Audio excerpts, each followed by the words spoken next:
Hey everybody, and welcome to Papa Knows Stuff. We're doing a series on an EV vehicle charger, an electric vehicle charger made by Electron. Some of these things I'm going to show you, or I'm going to unpackage or unbox, is associated with that project. It has nothing to do physically with Electron itself. So in here, this is going to be my soup to nuts presentation of the parts that I bought that we're going to need to do this project with. We're starting off with, I'm going to install a metal clad cable.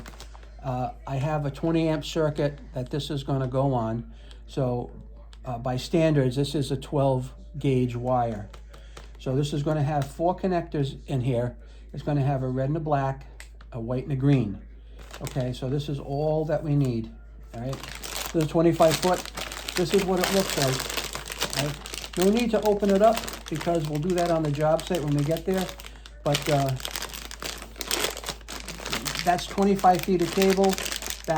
Those are the wires. You know, it's only 12.2, so it's a little thin, but it is what it is because of the voltage requirement or the maximum voltage that we have to work with in the box.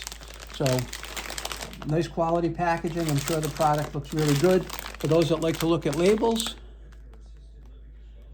that's what you're looking at, 25 feet. I should have about 5 feet to spare if I've done my calculations correctly, so we'll see when we get out there. But other than that, thanks for watching. Appreciate it.